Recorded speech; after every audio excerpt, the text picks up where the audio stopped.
So I'm going to quickly jump into welcoming my fellow panelists. So if I can welcome my panelists and I'll quickly introduce them as well. I have my first panelist who is the group head for what we spoke today, Banking as a Service BaaS and International Banking and Digital Ecosystem at one of the largest private sector banks in India, HDFC Bank. It comes with 13 plus years of experience. Please put your hands together.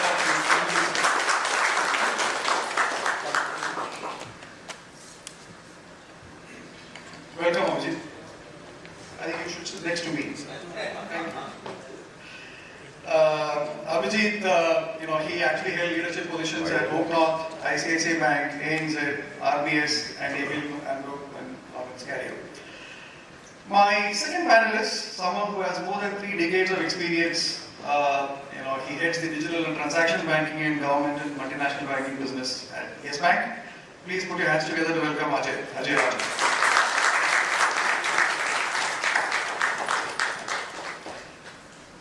Ajay, as many of you know, has been extremely active in many forums. He is actually on the board of blockchain and fintech committees, and Ajay actually brings a lot of experience. We're looking forward to hearing you today, Ajay. My third panelist for the day, someone who heads the digital servicing and customer experience at Axis Bank, Parag Deshpande. Parag.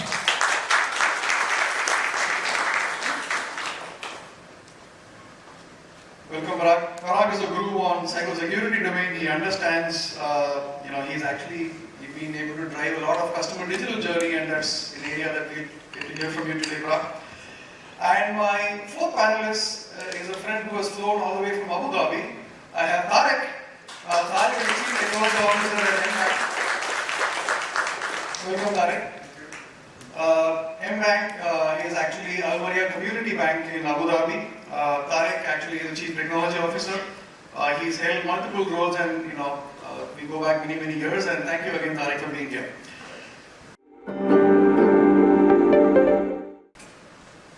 After your very elaborate and excellent presentation, I'm not sure how much is left for the panel.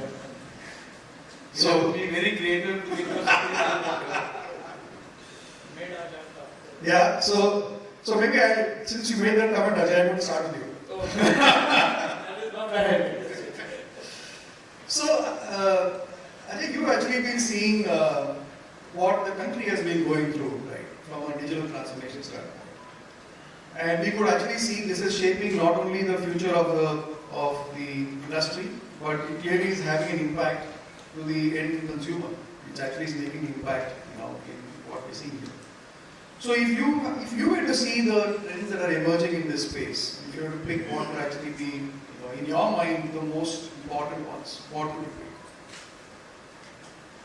See, clearly from an India standpoint, I do believe that we are at the cusp of something really big.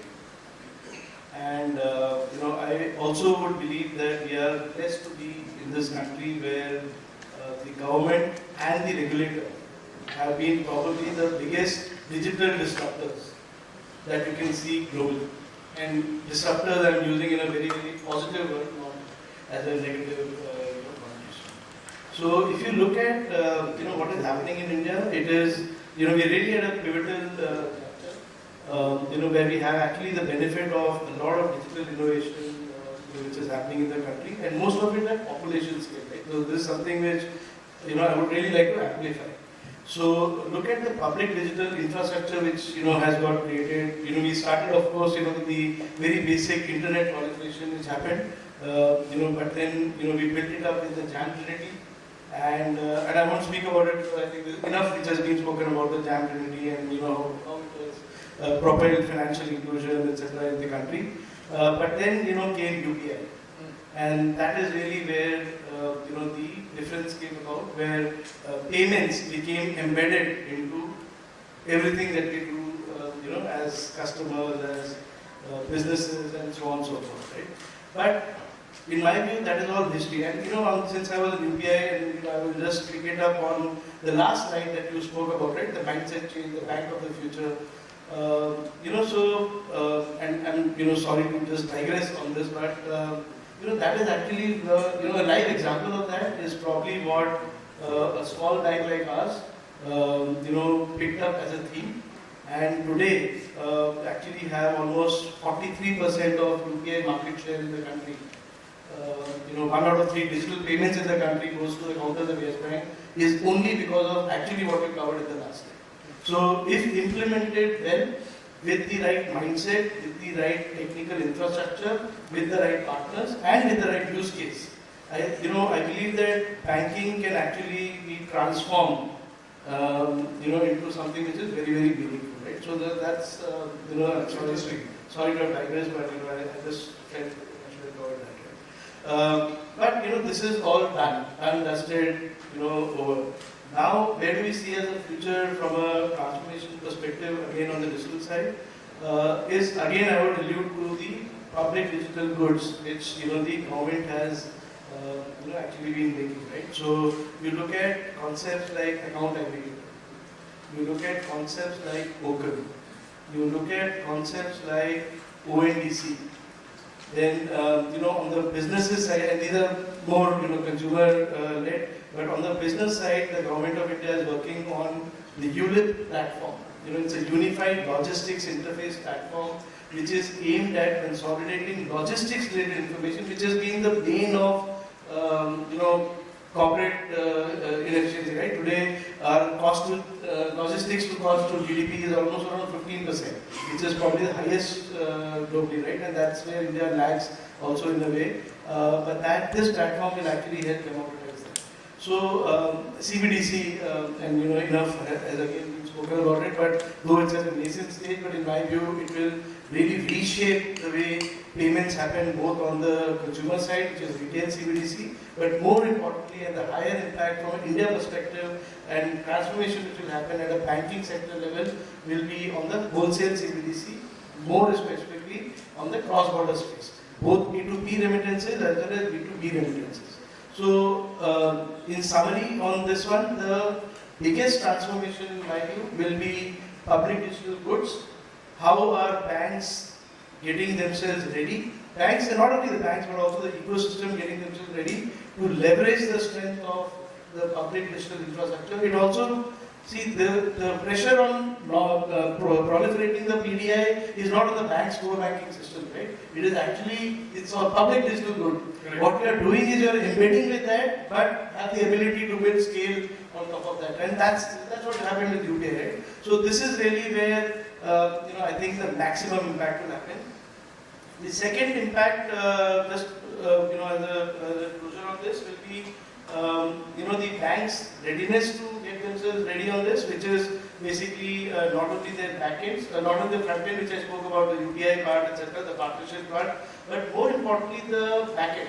Because unless bank, and most of the banks have very archaical tech infra, right? And we've seen that everyone on the street, right from the biggest bank to the smallest banks, are actually now spending money and time on on upending their backend infrastructure. So that, in my view, will be the second transformation which will happen in the banks. And the third is the emergence of fintechs, and which again, from both sides, and you did cover in your presentation as well, that not only can you use fintechs as fueling your acquisition, creating that inorganic funnel over and above the branches and the RMs and sales that you have, but also from the backend perspective, right? So, this is where you can actually tie up with partners rather than the question always comes from build or buy, right? So this is really what the fintechs can help the banks solve it. In fact, and I'll just close with this. Very interestingly, I'm not sure if not many people have heard about it, but the Reserve Bank of India has launched a digital lending platform. This is especially done for banks who are not yet there on creating their own digital lending platform. So the RBI Edge, the Reserve Bank of India Innovation Hub, the subsidiary of RBI, has actually created a frictionless credit platform where banks can embed or integrate with that platform, access all surrogate information, the GST data, PAN data, etc., and create their digital lending rules to lend to their customers, right? So they do not no longer have to make it themselves. The regulator has made it for them. They just need to integrate it. So that's the level of transformation which is happening. Fabulous, fabulous.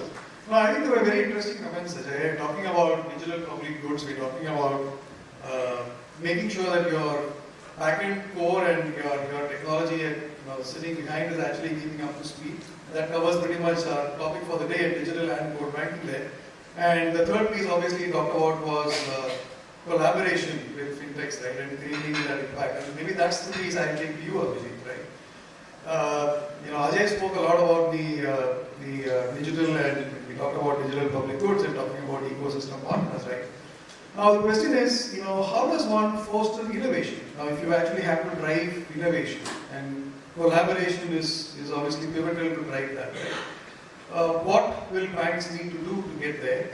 A and B, how does this eventually get to benefit the customer? I mean, how do you make sure that you keep the customer in the front and middle of this journey?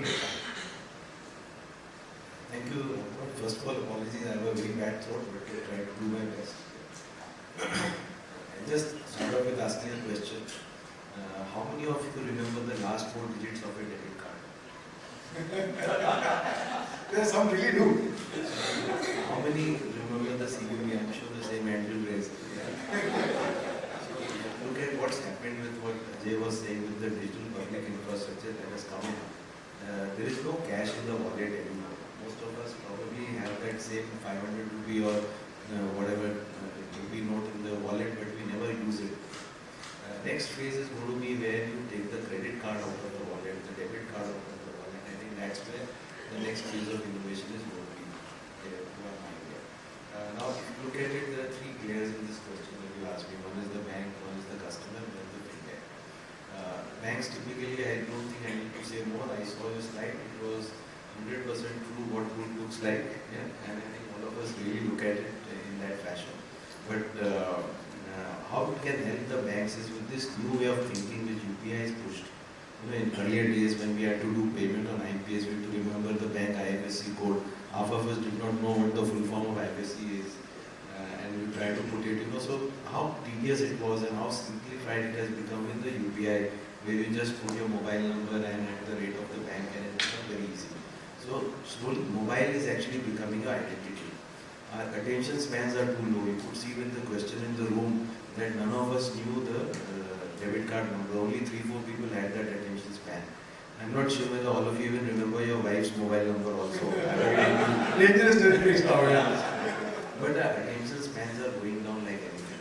So therefore, newer ways in which banks can operate will really come into play. I think where fintechs can help, one is with this whole open banking architecture that you talked about.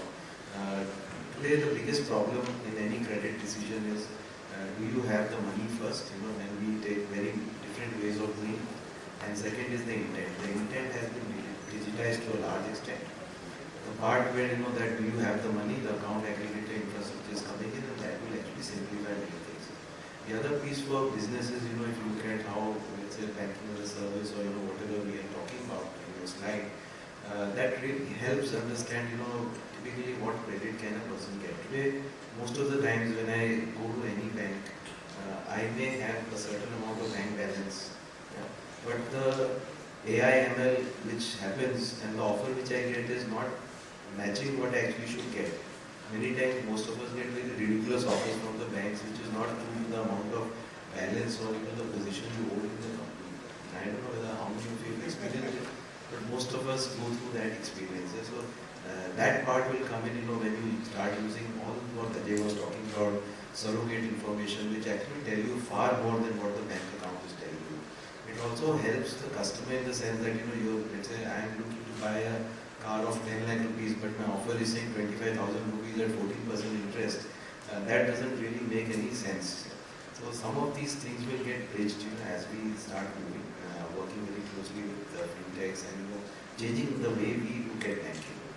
The third piece I feel is this whole API architecture or API infrastructure is coming, and I think that's a place where banks can come together and actually define standards. It's not helping anybody if Yes Bank has a certain API architecture and I have a different API architecture, and it's not giving anybody competitive advantage. So some place where within banks, if there is a collaboration, within banks if they decide that I will ask for an account balance in one particular API format, it also helps the fintech ecosystem and the customer. And a couple of other points which I felt, that as a fintech, I have also been in a startup bank in the UK, and I see the pain that we went through as a startup bank. There is a lot that fintechs gain by interacting with banks, and you get a larger customer share, larger market in which the same product can go. But vice versa, actually the bank learns a lot. So in my experience, when we were a small startup bank, actually interacting with bigger banks or main street banks, what they were really surprised at how can we give a decision to a guy who's coming for a £30 million loan in 5 days. The moment he walks into our office, within 5 days, either the money is in the bank or you say no. And all of it is possible by application of common sense, by thinking through that, do these processes, as you rightly said, everybody is working for a boss, the boss is working for the department should work for the bank also. And I think those things, if we are able to foster collaboration internally, as you rightly said in your slide, as well as externally within the three parties, a lot of good work can actually happen in this one. I'm not talk more, I thought it's ready. Everything is so very relevant, right? So collaboration is not just external, you're saying it starts at home, right? And I think the comment you made about customer getting to actually really get his or her worth, and not just based on what your balance in the account is, but through when collaboration plays a role, right? That's a very important and interesting aspect, and I'm going to take that question to you, Parag, right? I mean, clearly as Abhijit just demonstrated, right? Most of us actually are not necessarily having to experience bank the way our parents did, and we obviously are having what one would call as a 360-degree access to banks in every shape and form, directly or through a fintech or through a collaborator or through a partner or in the branch or mobile. I mean, it's becoming very, very different for the customer, and the experience is obviously much larger than what one was seeing. What does this all mean from a risk and cyber governance standpoint, right? I mean, digital experience is one thing, customer journeys is another, but making sure that the bank is actually doing this appropriately and having its rails laid appropriately is critical. So, your take on that? Thank you. I think it's a very important topic because 60% of the complaints that go to banking ombudsman today are related to fraud and dispute. And out of that 80% are related to the digital originated fraud. So digital first is okay, and we should be focusing on digital first. But the most important part is the second point that you made on your slide was the customer centricity. So we have to build with the customer in mind. And when you build the journeys with the customer in mind, you're taking information security or a fraud risk also as a requirement when you are building that journey. So just want to take an example of the fact that I also manage CX, right? So from a CX standpoint, what we are looking at is the emotional journeys where customer would like to reach out. We have certain assumption about the CX journeys, right? So for example, digital first, and I'm looking at millennial and Gen Zs to be my target audience, right? And many times I give example, my daughter who is a Gen Z would never like to talk to me on the phone. She will always chat with me, right? We all have experienced that, who have Gen Zs as their kids. When she had a fraud on her card, surprisingly she called the bank. She didn't wait to write a mail or write a chat to the bank. That clearly shows that the consumer behavior is much more complex. The needs are very different based on the journey. Fraud is a very emotional journey, and you need to treat it differently, right? And that also shows how important is the fraud risk to the customer. You may lose your customer permanently if they feel that your platform is not secure. And I'll not take the name of the company, but some of us here may know it. Actually, I spoke before coming here. But one of the banks who implemented the information security on their internet banking and mobile banking way back in 2008, 2009, they were worried that what will happen to my total. Those days they were, looking after the number of customers, who are internet penetrated customers and how I can acquire them. So they were worried that putting a security mechanism on their internet banking, are they going to shoo away these customers? And when they started in 2009 or 2008, end of 2008, it was 800K. And in 12 to 18 months, they moved to 4 million customers. You may say those days the adoption was growing multiple folds, but this bank acquired much more and much faster than the rest of the industry. So it's very important that today there are two things which will distinguish already I would dare to say commoditized banking service is CX and the customer experience. So CX and the customer security on your platform. These two things are the clear differentiator for the customer to stay with you or you get the new customers on your platform. Interesting. It's all about customer experience and security. And customer experience is actually, it's all about reimagining the digital experience, right? And I'm taking this to you, Tarek. You obviously come from a digital bank, right? And there's a need for reimagining, the experience of the customer very differently from what a traditional bank would have. We've all seen traditional banks. So what is it that digital banks do differently that you would think is standing out or making that difference to the customer experience? And as a follow-on to that is, how do digital banks innovate, or what should digital banks do to innovate faster than quote-unquote the traditional banks?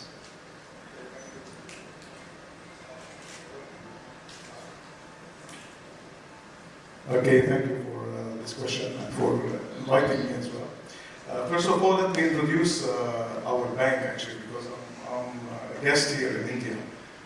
So Maryah Community Bank is actually, we call it M-Bank now. It's the first digital bank in UAE. We had a very challenging actually journey over the last 2 years.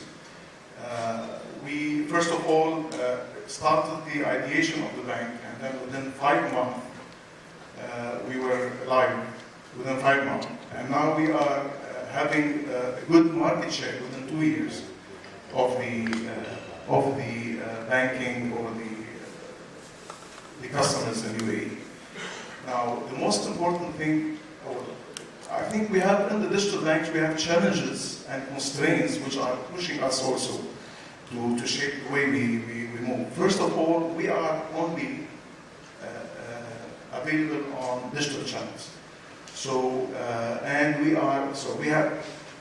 we're only available on digital channels. So this is again a major challenge for us. A customer cannot reach you to the branch, he has to reach you over the mobile. So the most important thing that we differentiate is we have to offer a user-friendly interface. So the customer who comes to your mobile channel, he has to know exactly how to reach the service, how to execute the transaction, how to reach all the services that you are offering. So this is the first thing that we try to be different than the others. The other thing is you have 24/7 interaction with the customer.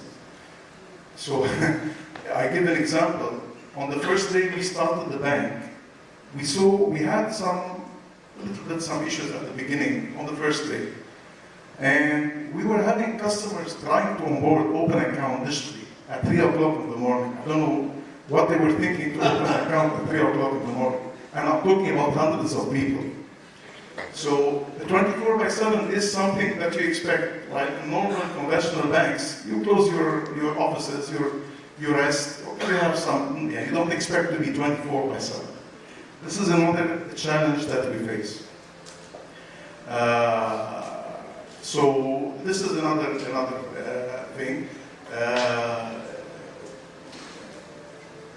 Also, being a digital bank and not having services offered through the conventional channels requires you to go and offer all your services and products over digital channels. So today I cannot say I can offer you this transaction online, but the other you have to come to my branch. I don't have this luxury or this thing. So I have to offer everything on the digital channel. So this is again another perspective where digital banks differentiate themselves from others. So I have to offer everything. Now, I'm also available 24/7 on the digital channels. So I need to be able to benefit from that. I have customers that said 3 o'clock coming on the channel. I need to start engaging with them. So here we leverage over the AI to do a proper engagement or effective engagement with those customers, and maybe to start offering them products that are outside the banking products. I'm talking about maybe non-banking products or services like maybe insurance or maybe investment products or maybe other services as such. So this is the main differentiator from that side. Now I have also I was listening to your nice presentation at the beginning. There is another differentiator of a digital bank other than just automating the processes and applying all that thing.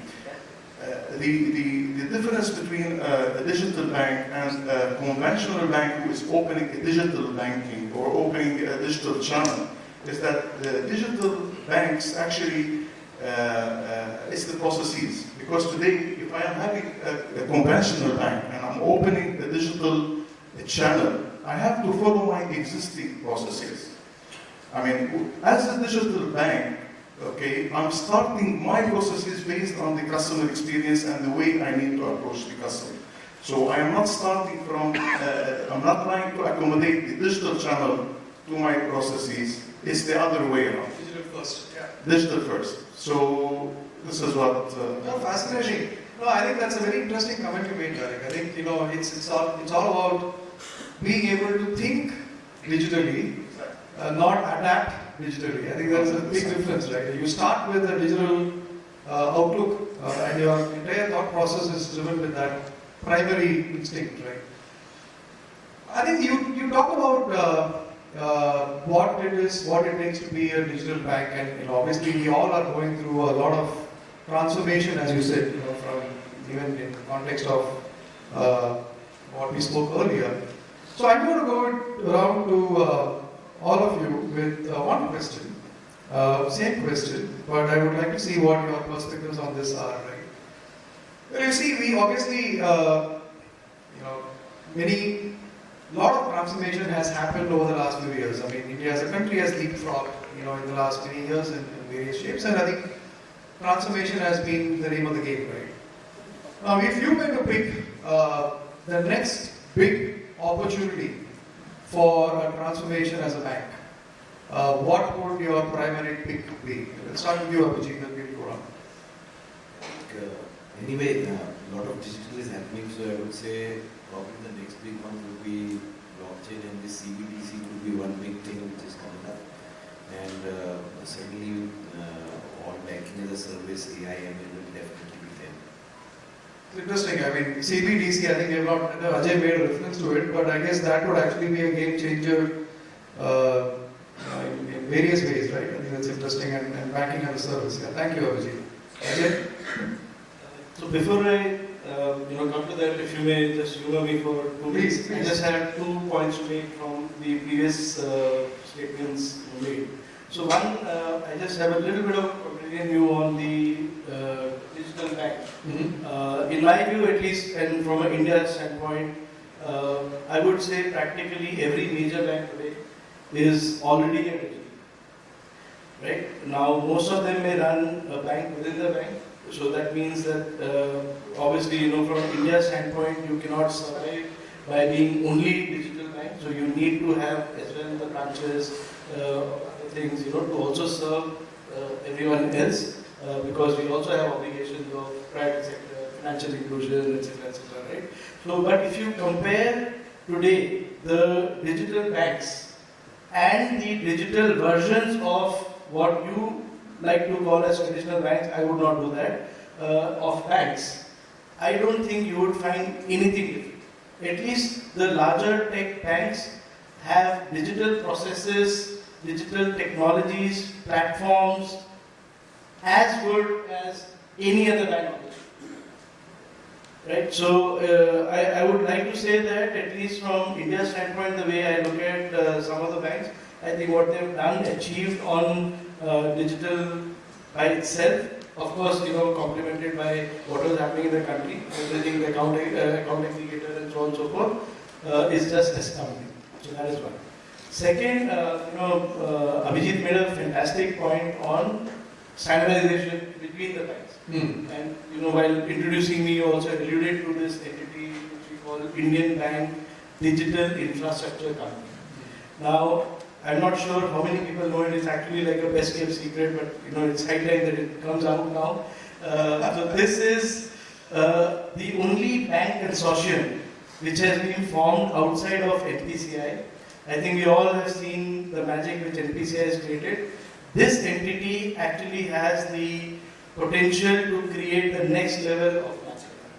Now, what does this entity do and who are the shareholders? The shareholders are 85-90% of Indian banking volume generating banks. So that means 18 large banks, large and small banks in the country who are practically do most of the banking transactions which happen here are all shareholders of this company.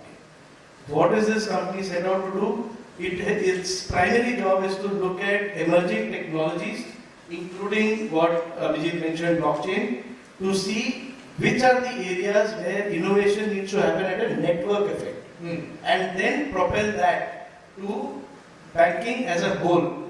So every individual bank will continue to innovate what they are, but where it is required to do a network effect, that is every bank or every financial inclusion to happen, then those innovation banks have decided we will do it through IBDX.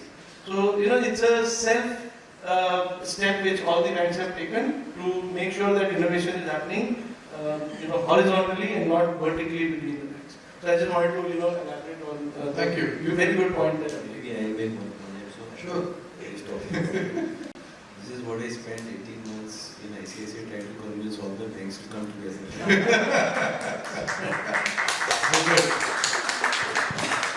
So very quickly on the themes. In my view, 3-4 large themes. One, of course, banks need to do more to leverage the public digital infra. I think that is really required. Just as a number today, India authenticates using Aadhaar from a financial perspective.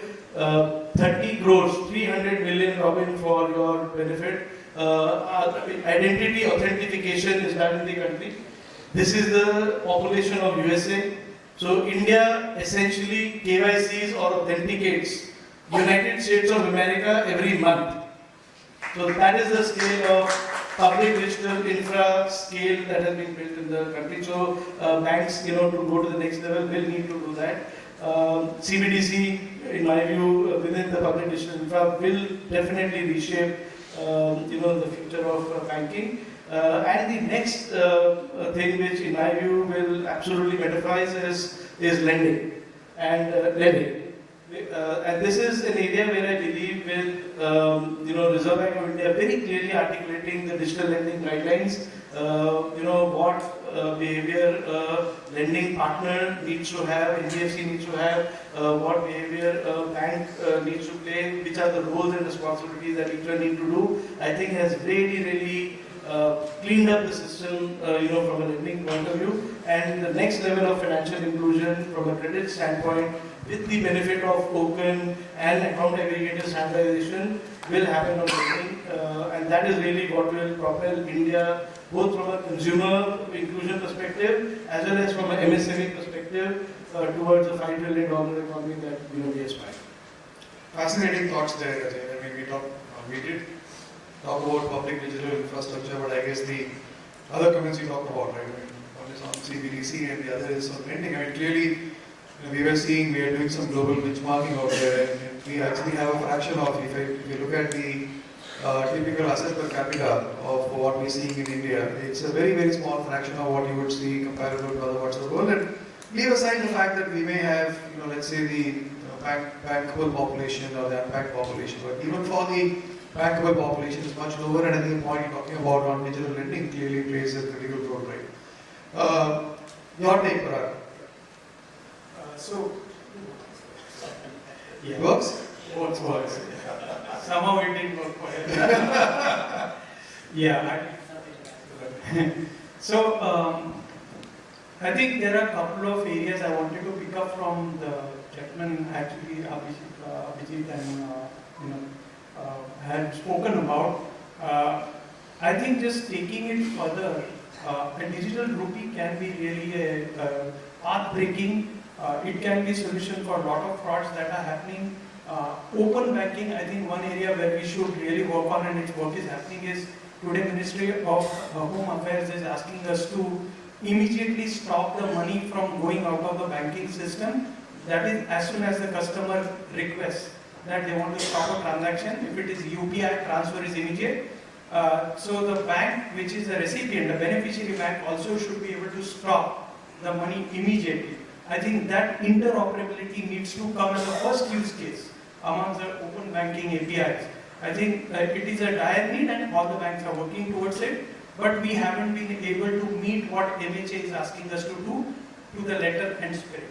Which means that if you had a fraud and you transfer the money to another bank, the issuing bank is able to send a notification to the beneficiary bank and stop the money. But if these things will not be a problem, it's a digital rupee, right? Because it's all blockchain, right? And this money will not go out of the banking system itself. So like UPI took some time, but once it became viral, I'm pretty confident we have a very strong domestic market, and there is a part to interoperability between the digital rupee and a normal rupee. I think it can become a next big disruptor if the fraud becomes too all-pervasive and all the, I would say, the taxpayers decide to use digital rupee. There is no other option but to move to digital. So this is one part, and that comes from my InfoSec. I'll take another 2-3 themes. I think the functional themes have been taken by the other panelists. Softer themes are going to be extremely important for us to be successful, and it's already happening as well. The CX measurement, we will not go digital on a journey unless there is a clear benefit between the channel, giving customer a channel of choice, which is measured by the CX in real time, and make sure that we offer them, right? For that, we need to have an omni-channel approach. Like HDFC Bank has taken an omni-channel approach today. Everything, email, chat, voice, everything is on single platform. I think it's an amazing initiative. And that can help me to really create a omni-channel banking customer service. I think that is going to be extremely important aspect. CX measurement, which serves as a brake when you are accelerating your digital journeys. And brake, if you have a good brake, you can really go fast, in my opinion. Second is communication. In digital lending, etc., multiple platforms are coming. I am underwriting the loan, but the digital partner is creating an expectation which is not what I am able to deliver. That amounts to mis-sell. And mis-sell is a big problem in the market. How do I ensure that when I do all these partnerships, I am able to keep a tab on what communication is going as underwriting, underwriting the loan. So other than that, the other communication problem is your email, your SMS. Every system in isolation is sending the communication to the customers. There is going to be a huge requirement for us to consolidate that platform. I'm slightly immediate trends I'm talking about, not a long-term trends, because I think this is a dire need, and we did this, a project called Communication Hub. And everything, SMS, emails, about 94% of it is going through one platform, and we also want to do the physical letters through that platforms. So tomorrow if the customer calls, my contact center agent or a branch will know what all communication has got, promotional as well as the servicing communication. So that's the vision we are working on, and a lot of my peers in the industry came back and spoke to us about it. which means that it is going to be a new trend. Last is the touch point culture. This is very close topic to my heart because as we become more and more digital, your training needs in the branch, your training needs in the contact center are going to be different. You don't have a situation where customer comes today and asks you to calculate how did you arrive at the interest calculation. Doesn't happen. Right? He may come for TDS, but he doesn't come for the interest calculation. Because it's all automated. Nobody has any. So you don't need people who can calculate the interest in the contact center or in the branch. But what do you need? They come to branch or a contact center when they have failed on the digital platform. Something is not working. It's not a happy path. Which means you need people with a troubleshooting mindset who can go and find out, I want to solve the customer's problem. I want to see that it's almost like a tech help desk kind of a mindset. Are we doing that training in the branches? We are only doing the sales training, but are we doing this part? So your training needs are going to be different, skill required, post we become more and more digital. It's already happening. And the last is one trend which I wanted to talk about was, you asked me to pick up one from your list, was the tightly coupled to the granular approach. I think everywhere if you see the LOS also, right? Loan originating system for different products over the period because of the inorganic acquisitions or siloed journeys built up, we have multiple systems. And if I want to change one thing today, I have to go to multiple systems and do it. For example, I'll give an example of my previous organization, American Express. We had PEGA PRTC rule engine, and they wanted to change across all 23 markets that if the dispute is less than 25 rupees, I want to treat it in a certain manner. It is more than 25 rupees, I want to treat it in a different manner. It was just one parameter change in PEGA PRTC. That's it. And all the systems, the change was implemented because you had one rule engine across all the markets, across all the product journeys.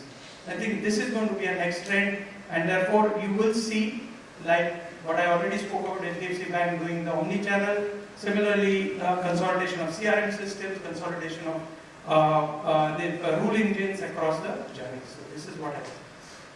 So if you have better brakes, you can drive faster, and I think that stuck in my head, right? I mean, it's a very interesting comment you made, and as they say, necessity is the mother of invention, and here we're talking about digital rupee, I think that playing a critical role. Interoperability you talked about is obviously a function of that. I quite like the touch point culture and what it means to actually drive change in people, and clearly the tightly coupled systems actually not clearly being of the past and cannot be sustained in the future, right? And I think all of these are making a lot of sense. I think I asked you for one innovation, one trend, but you gave me four, and I think each one of them makes a lot of sense. Thank you for that, Parag. What would you pick, Tarek, if you had to pick a trend on digital transformation that is likely to be seen more in the future? What would that one pick of yours be? I think one of the areas that will be also our next interest will be the blockchain, or leveraging over the blockchain, especially with the cross-border or especially with the current geopolitical situation where this is coming now into the scene. So I think many banks will look at that with an opportunity.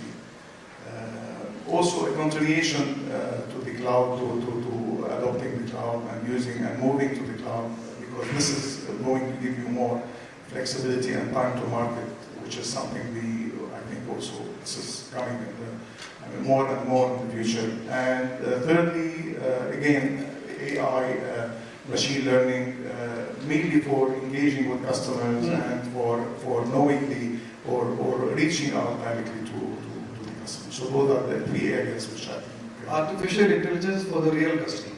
Exactly. Yeah. No, I think that does make sense, and I think the comment you made about blockchain, particularly in the context of cross-border and what we're seeing in the geopolitical context, is a very interesting takeaway.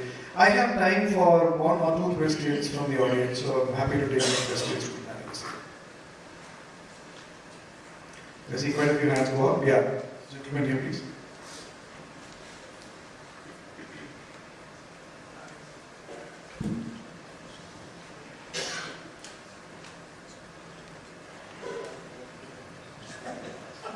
Hello. Yes, we can hear you. Yeah. Hi. So my name is Deshpande. I'm from State Bank of India, and I take care of user experience for Yono and Yono 2.0. Right. So my question is from Tarek, because you are managing your bank, right? So see, there must be some dead end, right? So where human intervention is required. So what you do in that case? So where does the human intervene at all in a neobank? Yeah? So you're saying where there would be always human interaction or human... No, I'm talking about something dead end, right? Suppose your user is doing some activity, but at some point of time they need some help. Where it is not possible because of AI or any other automated channel. They need some human help. In that case, how do you manage that? Yeah, of course. Even as you mentioned, it's not all. We cannot be only digital without having a large team of backup team who is working. Call center is available. We call them customer engagement center. That of course will always remain, even if you have fully automated and fully digitalized processes. So it's not only robots, but you have real humans also in the back. Exactly. It's sometimes it could be an issue. It could be. It's always. Human. It's always will remain there. I think. Thank you. One last question, please. Yes. I just want to know. Mike. Again, we don't need it. No, the people behind me. Okay. So I'm Maryah. I'm the managing director of Maryah Global Network, which is Maryah Bank's GCC across the globe. I have a question to either one of you about the IBDIC. We've been hearing about IBDIC for a while. I come from the IT services side. I just want to know what are some of the key priorities that you guys are talking about now or dealing with now, and what is your immediate or slightly longer term goal? Really keen to understand, and you're absolutely right, best kept secrets. No, but it will no longer be a secret because there is a CEO, there is now a team which is in place, and hence there are a lot of projects which were earlier in a presentation stage but now are actually towards MVP, and some of them are actually towards launch. See, the hypothesis, as I mentioned, is that any innovation in the financial service space, especially on the banking side, where network effect is required. So every bank individually, like he's also said, right, we will continue to innovate on our API stack, payment stack, trade stack, etc., right? So every bank will continue to do that. But there are some innovation, blockchain for example, right? Blockchain is useless if it is not done in a network. So it was actually called Indian Bank Blockchain Infrastructure Company. The reason we changed it to Digital Infrastructure Company is because we did not want to restrict ourselves to blockchain. See, there are so many use cases which can be solved even without blockchain. So why do we really need blockchain? So we said we will do blockchain, we will also do APIs, and we will also do any other technology where we believe network effect can be created. So as a tech infra player or any player who wants to contribute to this cause, I think you should engage with IBDIC, and you should help us build use cases. So right now we are building a invoice registry. We are building a fraud registry. So the point that he was trying to make, see, fraud or invoice dedupe, right? Whether an invoice has been presented to A bank for discounting, we don't want it to be presented to B bank for discounting because it's a duplication, right? So what we are trying to create is a uniform layer which will be available for all the banks. So if A bank has discounted the invoice, it will actually be flat, so that no other bank the customer is not able to submit that same invoice to other bank for financing. So these are kind of use cases that we are creating. From a future perspective, again, the thesis remains same. Any innovation which requires network impact will be routed through IBDIC. That's a conscious call all of us banks have taken. We have also taken another call as part of our SHA, is that we will route transactions from all our banks into IBDIC as a committed flow for all innovations which is brought over by IBDIC. So it's also in a way making it viable right from start itself, that any use case which is co-created or cleared by all banks will also have volumes which are coming to it. So I would strongly encourage that anyone, any tech infra player, or any other player who actually wants to play a role in this, kindly do reach out to IBDIC and work along with them. The solution will by default or automatically come to all the things. Thank you, Ajay. Look, we will have the panelists available. I mean, at the next break, you can always get to talk to them. I will have to draw the curtains on this discussion. It was a wonderful discussion. Thank you so much, everyone.